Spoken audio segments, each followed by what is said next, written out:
pre.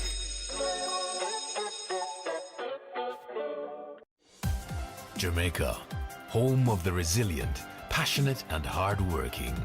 A people and a nation who have achieved and defied all odds, working to keep their economy growing, their country thriving, from investments made in innovative opportunities and exports demanded globally. We have a vision, now within our grasp, where Jamaica becomes the place of choice to live, work, raise families, and do business. We will not let go of this vision. We will grow. We will overcome these challenging times and look to the future with hope and positivity. These are special times. The world as we know it has changed, but home will always be in our hearts. And in Jamaica, you can always find a home. Think you know Jamaica? Look again. You will be surprised.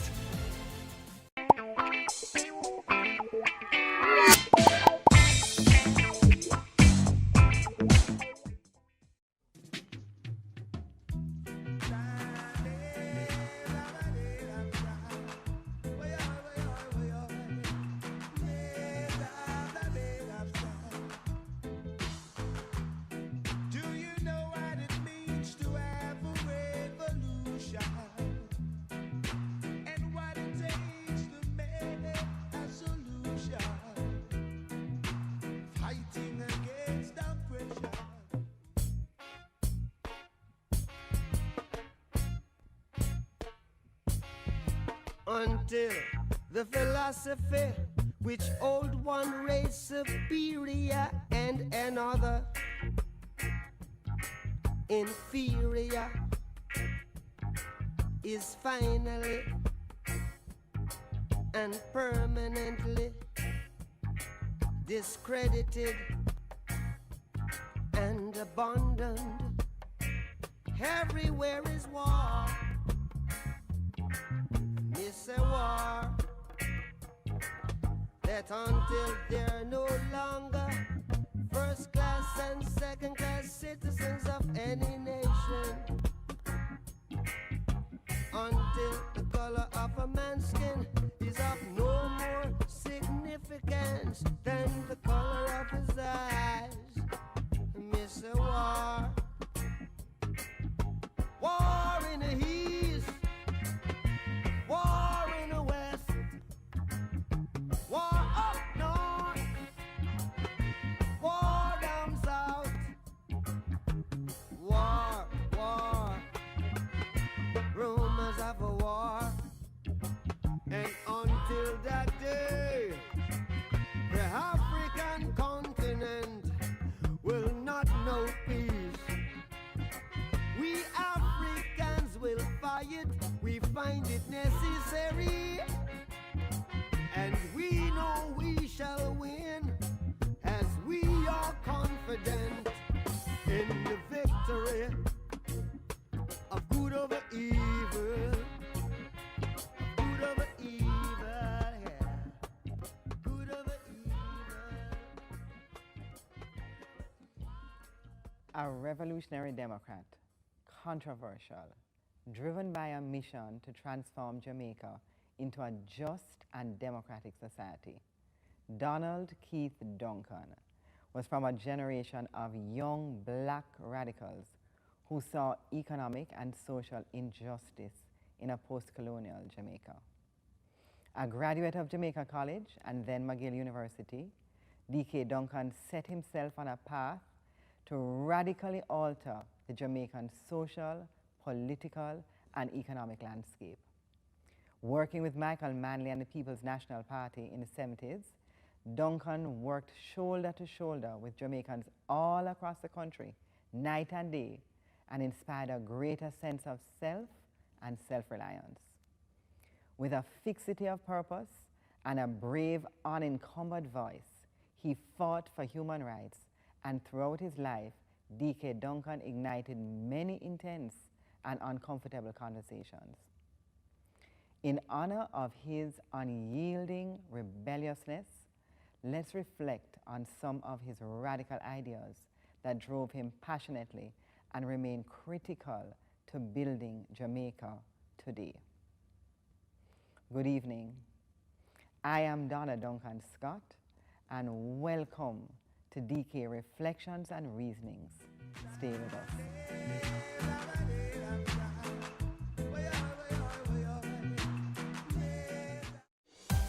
Jamaica, home of the resilient, passionate and hard-working. A people and a nation who have achieved and defied all odds, working to keep their economy growing, their country thriving, from investments made in innovative opportunities and exports demanded globally. We have a vision, now within our grasp, where Jamaica becomes the place of choice to live, work, raise families, and do business. We will not let go of this vision. We will grow. We will overcome these challenging times and look to the future with hope and positivity. These are special times. The world as we know it has changed, but home will always be in our hearts. And in Jamaica, you can always find a home. Think you know Jamaica? Look again. You will be surprised.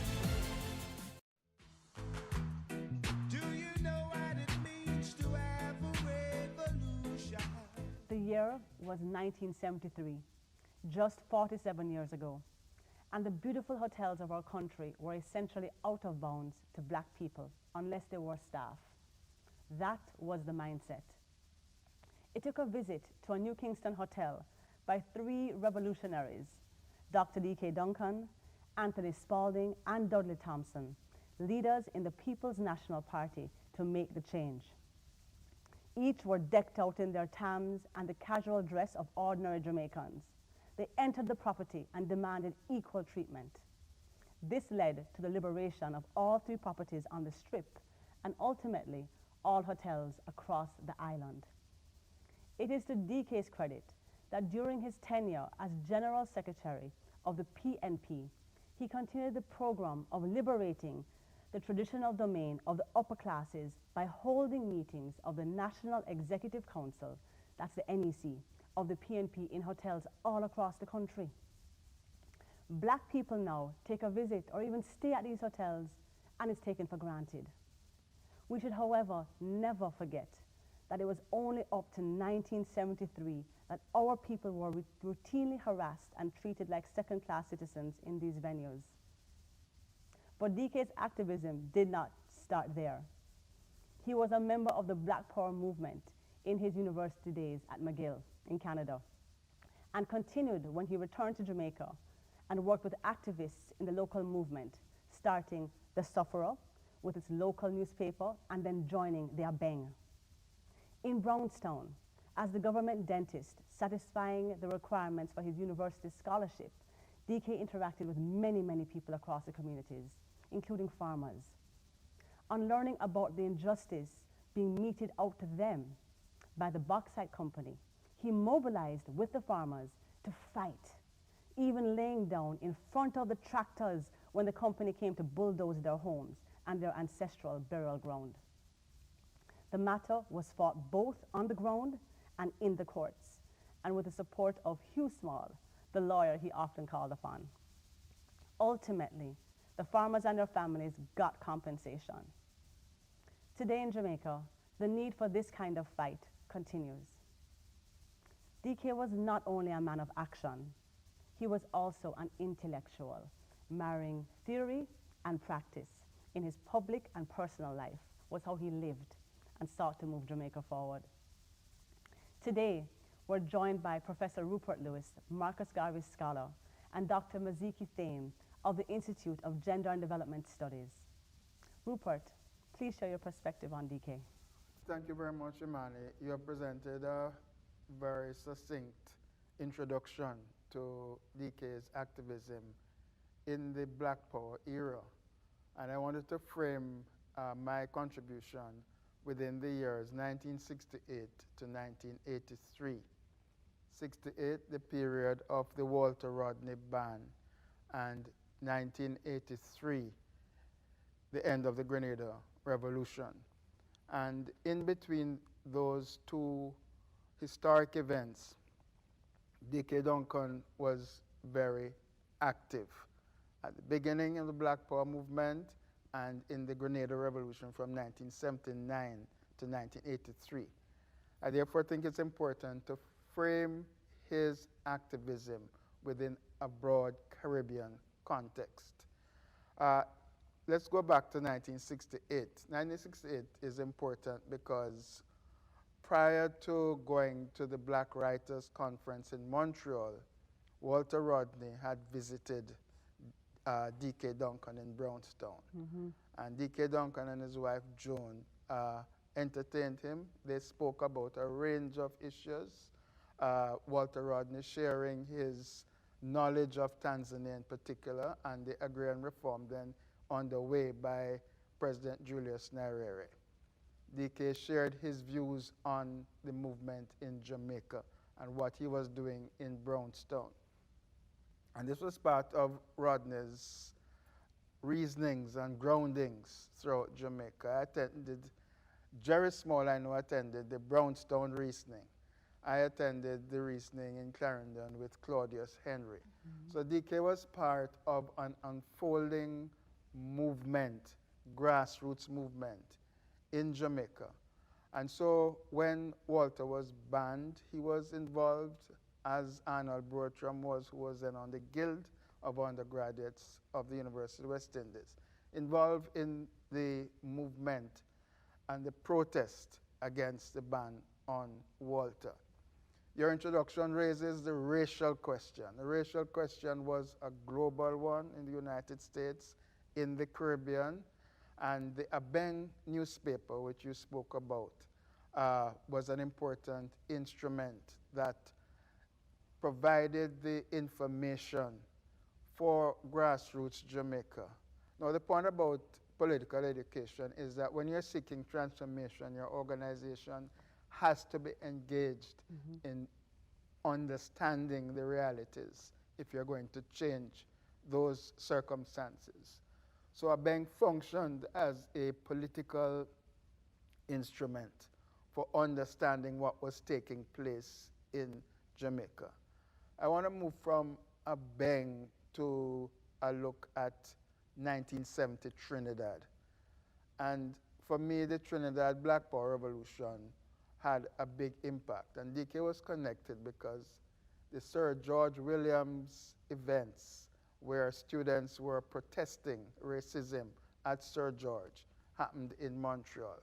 And DK was, as a former student of McGill, was in touch with many of the activists. And his brother was also involved in it. He's also involved there, exactly.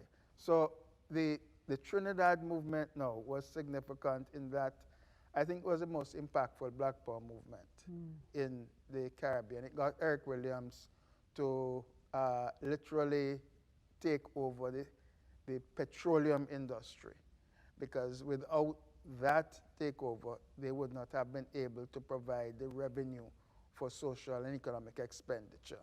And it also expanded the state structure within the banking system.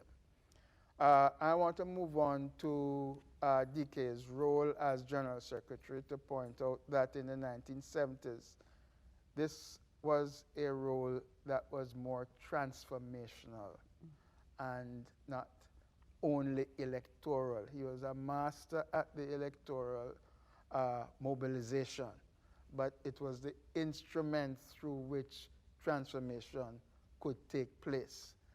And it's not surprising, therefore, that he was involved in 1979 with Maurice Bishop and the contribution of Jamaica in human and technical assistance, because he shared the values of social justice, which led to the Gary, the overthrow of Eric Gary. So that in the 1970s,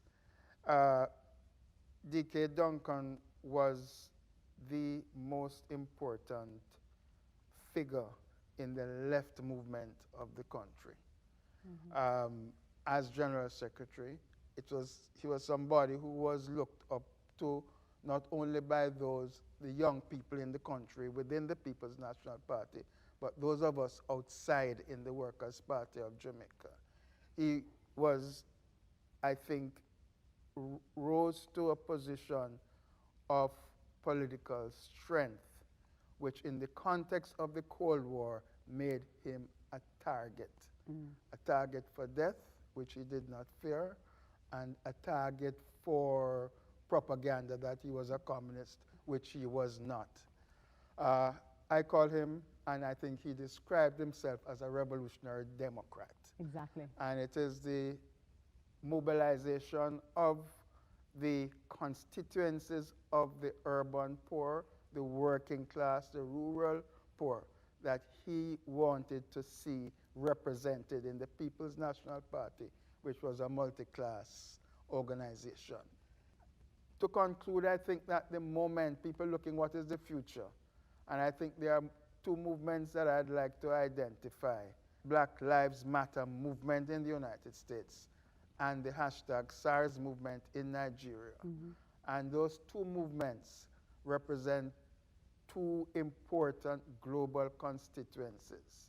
And the context of the COVID-19, with the inequitable impact of COVID-19 on the poor, will mean that in the Caribbean and in Jamaica, new movements and new stirrings will arise, which will continue the work that DK developed. Thank you, Rupert. Maziki, your perspective on what Rupert shared. I think Prof. Lewis has given us a lot to think about. One of the things that strikes me, though, in terms of the idea that global movements might push change in the Caribbean is this question: how do we contend with the quiescence of the Caribbean? How do we explain the absence of movement in the Caribbean? And I think a lot of it rests, as you point to, the period of the 1980s and the 1990s, in terms of the way that the neoliberal movement was also shaping the way that we thought about ourselves as Caribbean people, and how race questions would have been contended with in that kind of context. So on the one hand, the state is moving away from its developmentalist role. There is increasing inequality.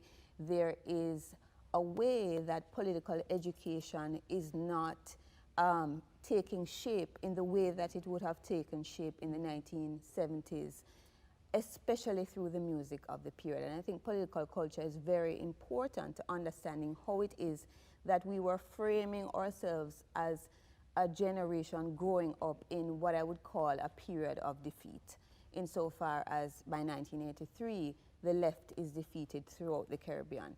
And the music that is the music of our generation was speaking to personal pleasure. It was speaking to, who have the wickedest slam, who have the biggest gun, what kinds of destruction you could, put upon people. And it was also telling us not to look at the systemic kinds of structures that would have explained our location in the world, and rather to think about ourselves in terms of what we were doing or were not doing to advance in capitalism and to do our best to make it within that system. And I think the fashioning of self in that kind of frame pushes us away from the kind of collective ways of thinking about the nation that would have been prevalent in the 1960s and 1970s. So the national project goes into decline, in a sense, and that our generation, we are in a moment where because of the absence of political education, the Caribbean masses of people are not prepared to meet the challenge of the crisis, although I do agree that conditions would radicalize us in some sense. But I think this political education side of it is a part of what is missing in terms of creating alternative ways about thinking of the future and how you challenge the state and the global context of, a capitalism that doesn't serve our Caribbean. I think what you said, Maziki, in terms of identifying the systemic issues, as Rupert said as well, speaks to also how DK and many others of that time period understood what was happening in the underpinnings of society.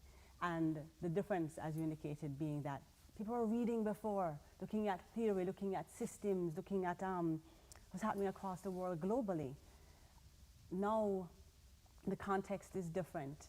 And so we're looking for how do we have lessons from the past? What are the best things that we can pick from the past and utilize today to not just become radicalized in a context of growing inequality, but radicalized in a progressive, productive way to really change the system. You spoke about race and it still being an issue. And we know that colorism and prejudice against dark skin in Jamaica is still an issue. In fact, I was a big part of what Daddy and fellow activists were standing up against. When he saw injustice and prejudice, he just went at it, you know? But today, it's a little more insidious. Colorism. What is it, as you would define it? And how, we know it's not something we talk about a lot in Jamaica, the issue of color. But we are predominantly a black country. And we have our own obstacles that arise because of skin color. Where is there space for building self-respect, building autonomy, building self-reliance, some of those things that were a part of the movement in the 60s, 70s that seem to have been, as you say, in the seek for materialism, been dissipated, destroyed. But where do you see that now possibly emerging? But also share with Jamaica, you know, what is colorism as it is today, as you see it? That sounds like a question for Malik, you can start and then Maziki to Prof can start the take it. ball. I like to think of Jamaican, well, not just Jamaican, the kinds of racism that we are faced with in our present in terms of anti-blackness. And colorism is a part of that, and it emerges in the plantation, in the hierarchies that were created, that spoke to us about who human beings were, whites being fully human, and there's always a question mark around black people. Now, there was space created for quote-unquote privileging, and I say quote-unquote because the plantation context is not one of privilege for people of African descent, regardless of color, even though there are myths that abound about the special place of browns in that context. But those ideas have carried over into the present in the privileging of browns, and I would argue that was embedded in the nationalist project of Creole nationalism that I argue is also brown nationalism, in that it is favoring, you know, the notion of a nation of out of many one people, and where there is this harmony of races in a way that I would argue obscures the reality that is facing black Jamaicans, dark-skinned Jamaicans. And that anti-blackness manifests not just in terms of the ideas, but the quality of life for people of African descent in 21st century Jamaica. Right. So even though, you know, you said there's an extent to which blacks take for granted that they can go to hotels, etc. If we look at beach policies in Jamaica, what it's suggesting is that black people do not own this land and they don't have the right to go where they please. The coast is taken up by hotels that the majority of Jamaicans cannot access, which means effectively that they cannot access the beach. So that I think we have to think about the question of what does black life look like in this location of the diaspora, to get a sense of the extent to which we value black life in this society. How does violence manifest when we are thinking about black bodies? And that stretches from children and the kinds of violence that they experience at school, in the home, and I mean that not just in terms of physical violence, but the exclusions that black children face, and how it is that as a result of those, our society remains structurally favoring minority ethnic groups. So Rupert, while we made some changes, and there have been advances, which is a good thing, by persons moving the country forward, we are right now, as Maniki described. How do you see us changing the narrative around identity today and our national future? And in fact, also think for me as well, do you see a role for new persons who can lead a revolution? And are there any new revolutionaries? Well, before coming on to new revolutionaries, you have to ask yourself, what are these revolutionaries about? What's their agenda? What do they plan on doing? And to follow up on what Maziki has said, I would like to add the intersectionality of both the color question, class question, and gender question. Yeah. Because they are all related. The self-hate affects black people in the grassroots. the ambivalence. Throughout society, actually, not just grassroots. Yeah. But you see, the majority of the population are grassroots. But I agree with you. It goes through the different class permutations. The question is always, what are the changes necessary? I think there has to develop a social movement of the 21st century that takes into account some of the gains that have been made in the past, but looks at issues of inequality, income inequality, the lack of access not only to jobs but to good education, to health. There has to be a movement around the issues not only at the national level but at the international level. I don't think the Caribbean islands in and of themselves are able to manage the change that's necessary unless they also account for the institutions that dominate world trade, WTO, the institutions that regulate the global economy, World Bank, IMF. Small as we are, we have to be thinking on the broader global economy. But for that to take place, I mean, political education is required to understand what the issues are and what the priorities are and what the skill sets that are necessary for that kind of agenda to function. Our panel was called, or is called rather, from Walter Rodney to George Floyd, because there are movements that have occurred in the past that help to shape our country. The movements happening now globally, which can also help to reshape our reality if we step up to the plate and find a rebel in each of us to make the changes necessary on the social and economic inequality side, as well as opportunity in a very real way.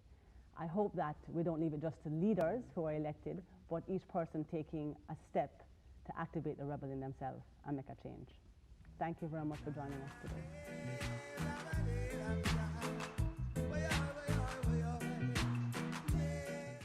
What can a little germs do?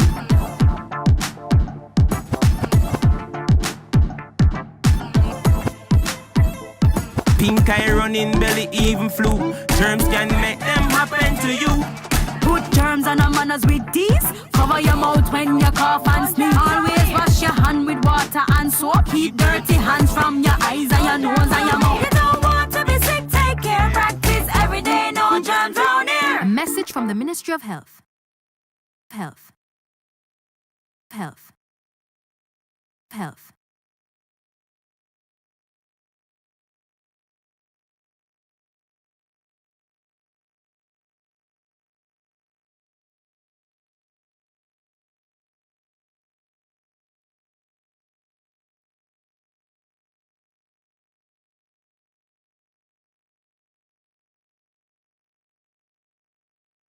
What can a little germs do?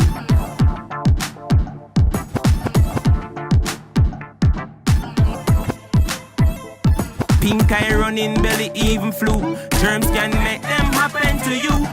Put germs on our manners with these. Cover your mouth when you cough and sneeze. Always wash your hand with water and soap. Keep dirty hands from your eyes and your nose and your mouth. You don't want to be sick, take care. Practice every day, no germs round here. A message from the Ministry of Health. Most will think domestic violence is a personal issue. Truth is, it affects the entire community.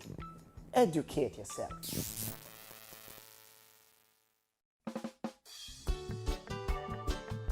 To a fallen soldier, comrade and friend,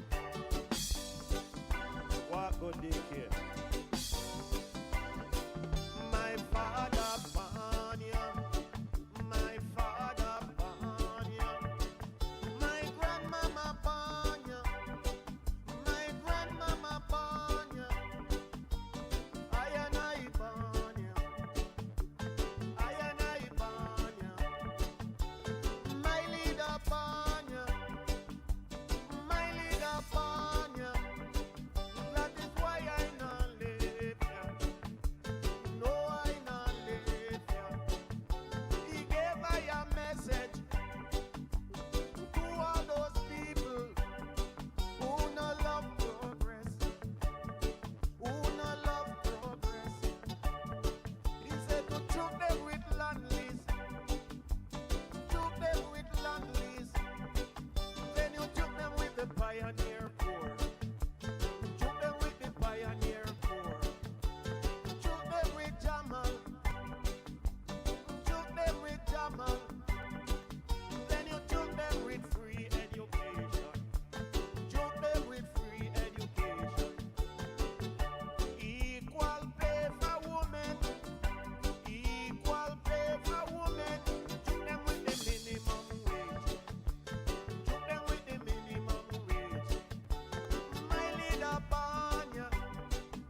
every citizen is a leader, even if the only follower is herself.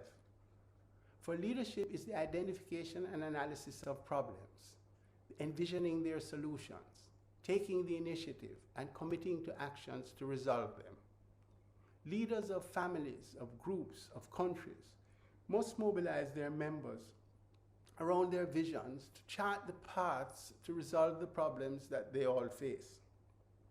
The ideology of some leaders is to win followers by example and reasoning.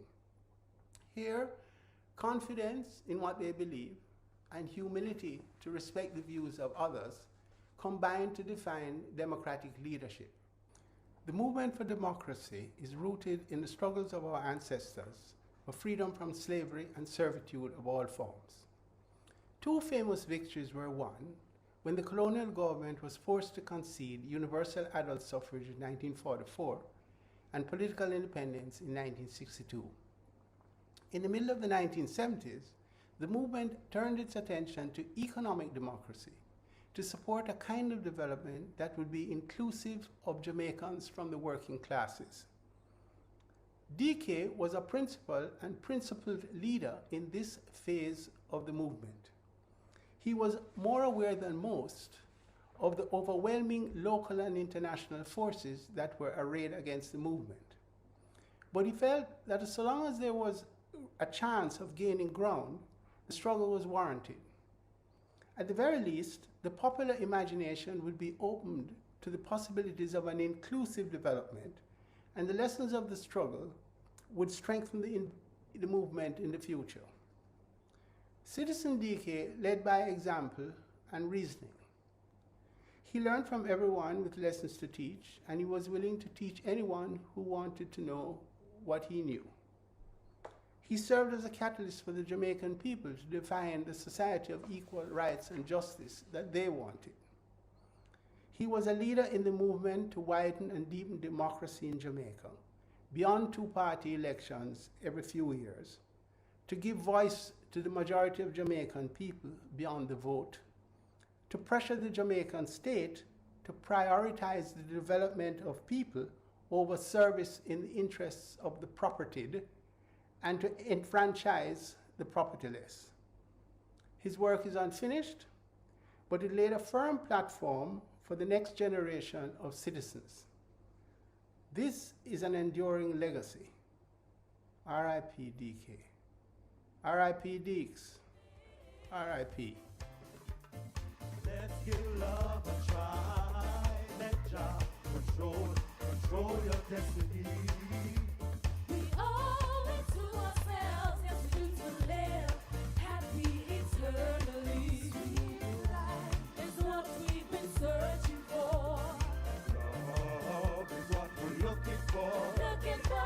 Now that I've got it right here in my head, we're gonna spread it all over the land. Hey, I'm just like, know that we found love, what we gonna do?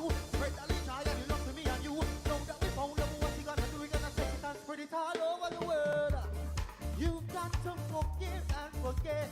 Let hate be your enemy. I give love, and only love can set my spirit free. Oh, sweet life is what we've been searching for. And love is what we're looking for. Now that I've got it right here in my head, we're gonna spread it all over the land. Now that we found love, What we gonna do with it? What we gonna do with it? What I admired most about my father is how he lived his life, coming straight from oneness. Nobody's better than anybody else. My stepfather, Uncle DK, lots of good memories, lots of good examples as a father. One of the big things that I appreciate about Daddy is his humanness. Daddy was my best friend. My father was a generous human being, a generous human being.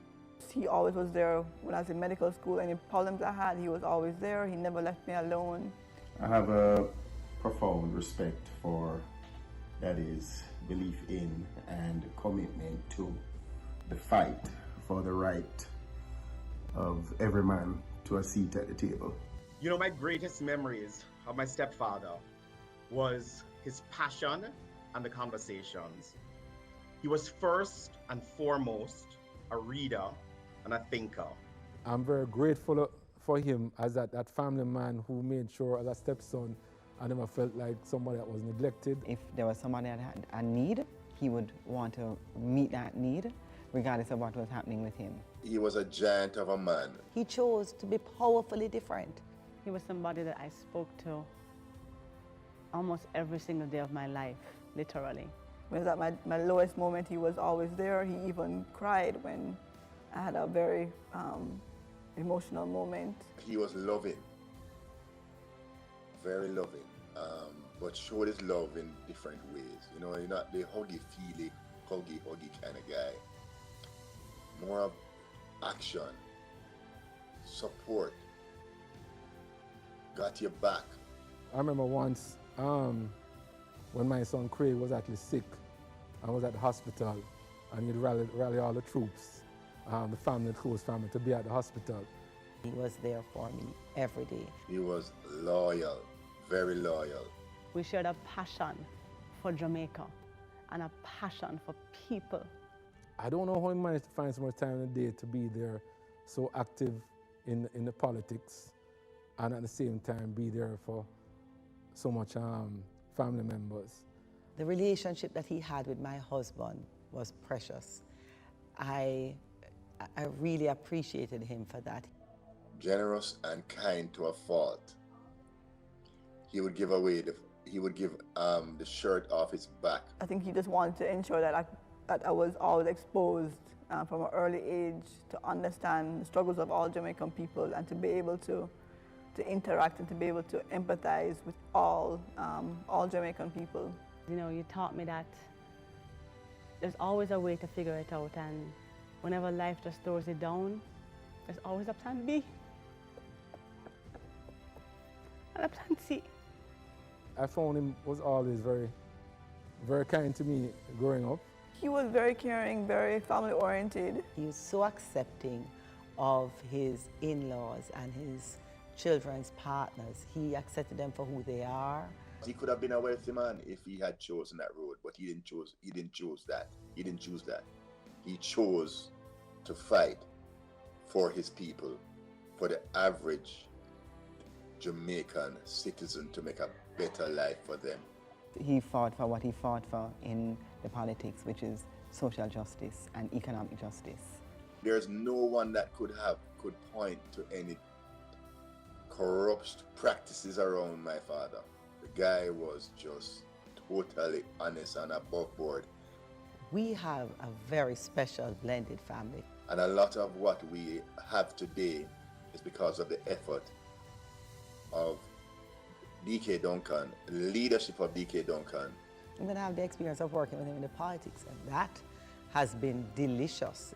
To every daughter who has a father who is her backative, treasure it. Because when he's gone, you feel a hole in your heart.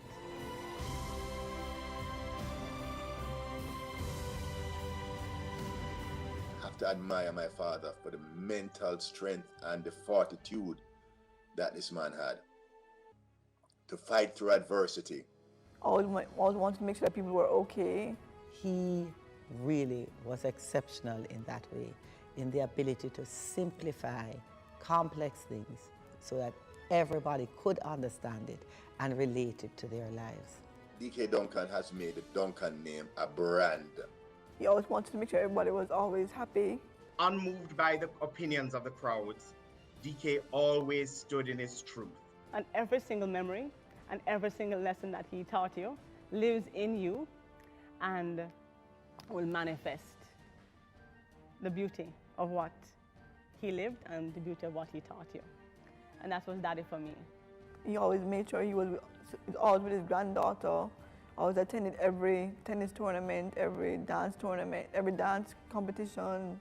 He was an absolutely incredible man, full of life, full of passion. The man couldn't argue, you see. Sometimes it got aggressive and sometimes it ended up in a big quarrel and fight. But at the end of the day, there was an energy there. There was an energy there that stimulated you, you know, and motivated you to continue and push for what is right? I am blessed to have had a father like DK Duncan.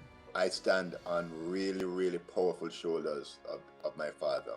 On a more personal level, I have, you know, equal amounts of respect for his journey, his evolution into becoming the family man. Every school play, he was always there, and he was her #1 supporter. After I won Miss Jamaica in 1995, and just how he stood up with me and the family in supporting me, he just gave me the biggest hug and said to me, use the platform to send a message to people. Use the platform to make a difference. It's in you. My inspiration for my life is that I will learn better how to love myself so that I'm able to offer love, that kind of love, to everybody that I meet. That kind of non-judgmental, fully accepting love of people. And so that is what I'm going to commit the rest of my life to doing. And that is what I'm standing for Jamaica, actually, to have a deeper expression of love for ourselves and for each other. So I'm grateful to my pops. I'm really grateful to my father, DK Duncan.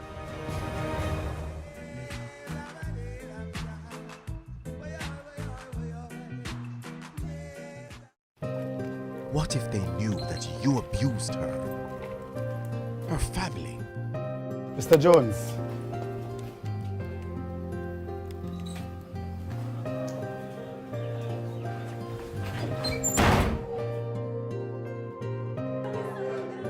And your colleagues, how will they look at an abuser?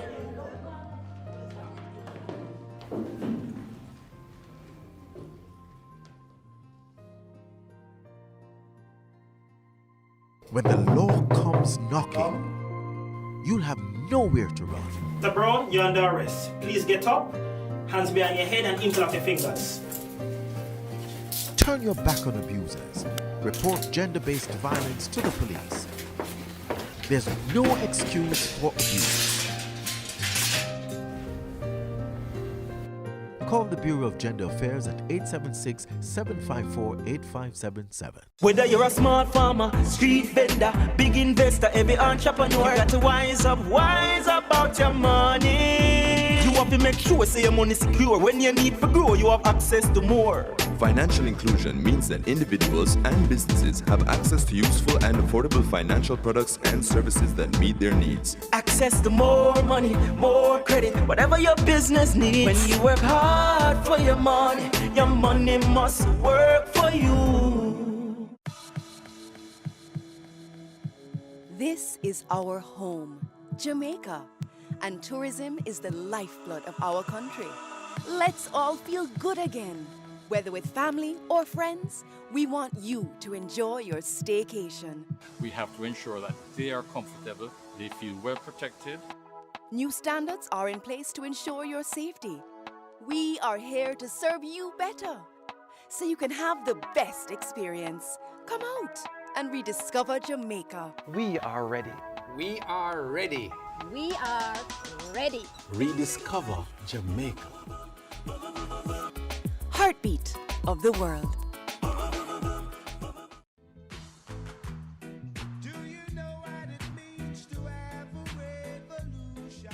In the 1930s, the decade when the People's National Party was formed, one of its founding members, Norman Washington Manley, said, and I thought of that quotation particularly today as we reflect on the life of DK Duncan.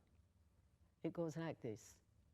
Comrades, we are at the beginning of a journey that stretches into the future forever and ever. DK and I would often quote that to ourselves and say, oh my, every time we get a little disappointed, we just remember that we are on a particular kind of journey that is going to stretch into the future forever and ever. I really want to thank everybody who joined in these reflections today.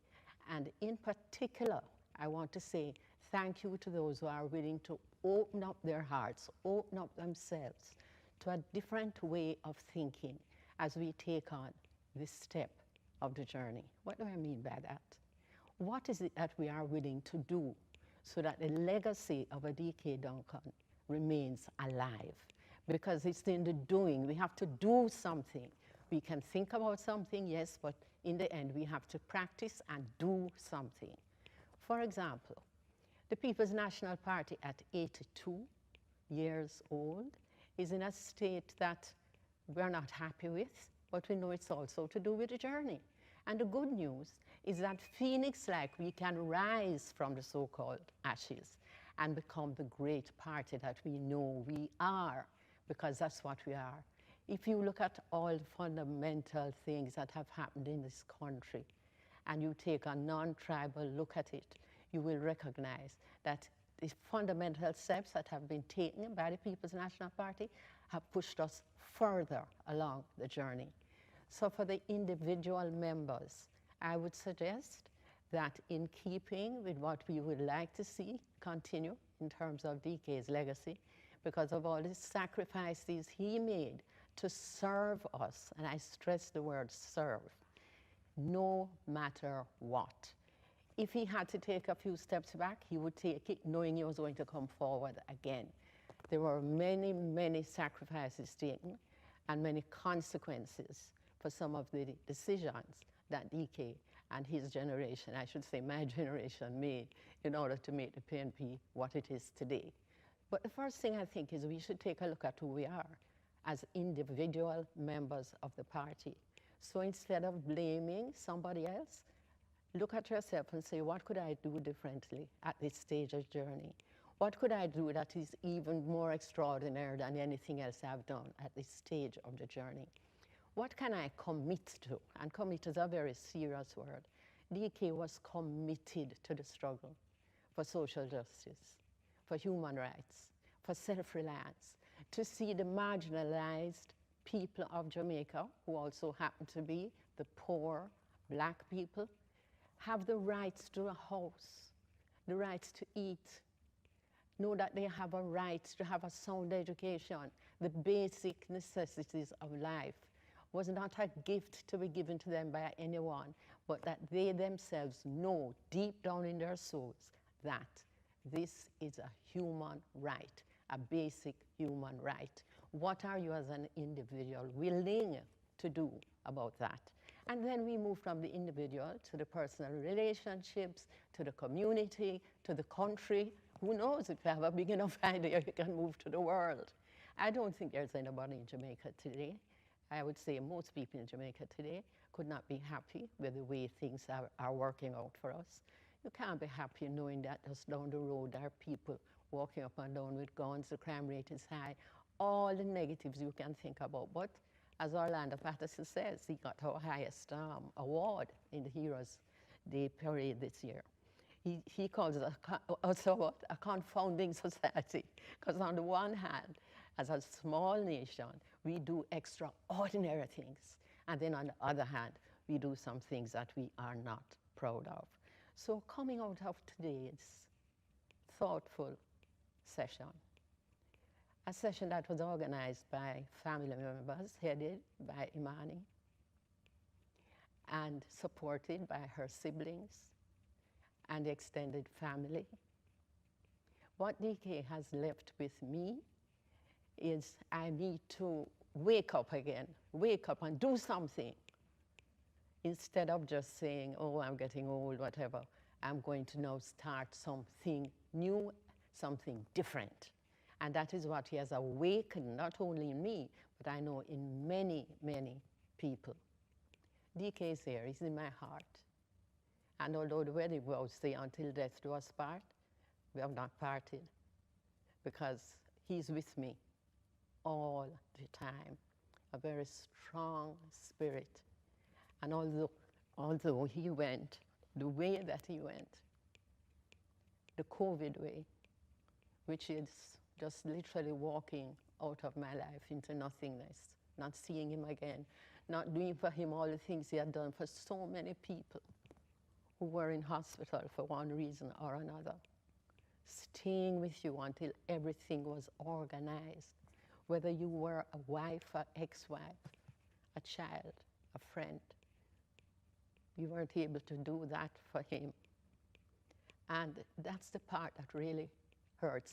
That part still hurts. It's hard to deal with that part, because to see your loved one just disappear almost like an illusion. But as I say, his spirit is very strong within me.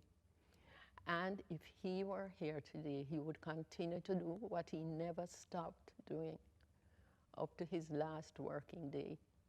He was with the people of Central Kingston, where Imani ran as a candidate for the PNP. He worked with his daughter, Patricia, in Southeast Clarendon. And he kept going, even when I would say to him sometimes, you can't go today because you don't look as if you're up to it today. He just looked at me and said, what has that got to do with it? I want to repeat that. I don't think you should go anywhere today, darling, because you don't look up like you're up to it. And he looked at me very strangely. What does that have to do with it? Talk about an indomitable spirit, you know. That is what he had. So he never allowed his feelings to hold him back, because he was on a mission and he had a vision for Jamaica that was so audacious that he knew that there could come a day in Jamaica, if we all do the work, we would be able to have a society where everybody could have what it was their right to have. So just bear in mind, we are on a journey that stretches into the future forever and ever. And we need to recommit to that journey, or maybe I should say commit to that journey, and hold fast to what we know we believe in, and begin to really get a deeper understanding of why we are members of the People's National Party. Because as a progressive party, it believes in social justice and equality for everybody. I want to say just one more thing. It was Marcus Garvey who told us that if you are organizing a political party, you must have a newspaper. And this is why all over the world there are Garvey papers. So a critical part of political education is that you have a regular newspaper where people can read and understand on an ongoing basis. There are a couple of other things I want to mention. An internationalist perspective, which we certainly highlighted in the 1970s. So you always are surrounded by people in the bigger world, a group of people in the bigger world who cooperated with you and supported you as you struggled. Struggle was a favorite word of ours, because in fact that is what we were doing. And a reminder too, that there can be no political relations, as I've said elsewhere, without social relations. You can't be in a party and every time you are going out to dinner or having a dinner party, nobody in the group comes from your party. Just think about it. Social, we need to continue to build social relations. So my darling, two hearts met and we had an intense political and personal relationship. And as I said before, you will forever be in my heart.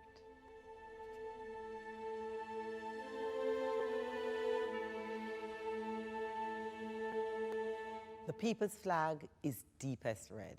Though cowards flinch and traitors snare, we'll keep the red flag flying here. Thank you for joining us on DK's Reflections and Reasonings. As we have all shared our individual stories, each making DK larger than life, as they come together to make the one story on his passing, we have to agree with the Honorable P.J. Patterson. DK was legendary. He was a revolutionary Democrat and a rebel. May his actions to forge a new path to a just Jamaica ignite the flames in the hearts of new revolutionaries and inspire action to eradicate the barriers to true love for ourselves and selfless love for our community and country. The rebel in DK saluted the rebel in me. indeed the rebel in all of us. Thank you for sharing him with us. Let's keep the rebel alive. In honor of his commitment to the People's National Party, please be upstanding as Comrade Natalie Nita leads us in singing Jamaica Arise. The trumpet has sounded, my countrymen all. Awake from your slumber and answer the call. The torch has been lighted, the dawn is at hand. Who joins in the fight for his own native land? Land of my birth, I pledge to be loyal and faithful, true to thee. I pledge my heart forever to serve with humble pride. It is shining and shine so long as earth abide. I pledge my heart, this island, as God and faith shall leave. My work, my strength, my love, and my loyalty to give.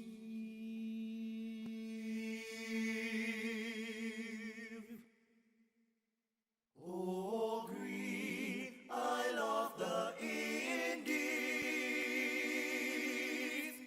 Jamaica strong and free. Your vows and loyal promises, oh, heart and tears to thee. Your vows and loyal promises,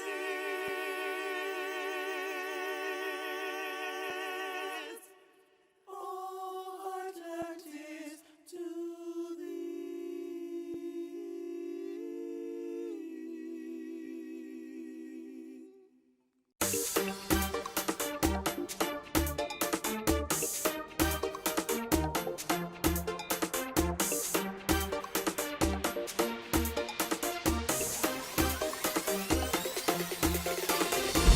Reimagine a world where drones and frontline robots improve healthcare, satellites make education possible, and technology in agriculture improves livelihoods and saves costs. In the October edition of the Caribbean Economic Forum on how to digitize an economy, we discuss how Rwanda digitally transformed and how Barbados and St. Kitts and Nevis are speeding up their digital transformation to boost their economies, provide jobs, and make it more convenient for their citizens to do business with the world. Our panel, Rwandan Paula Ingabire, Minister of ICT and Innovation, Rodney Taylor, Director, Data Processing Department, Ministry of Innovation, Science and Technology, Barbados, and St. Kitts and Nevis Senator Akila Byron Nisbet, Minister of Health, ICT, Entertainment, Entrepreneurship, and Talent Development.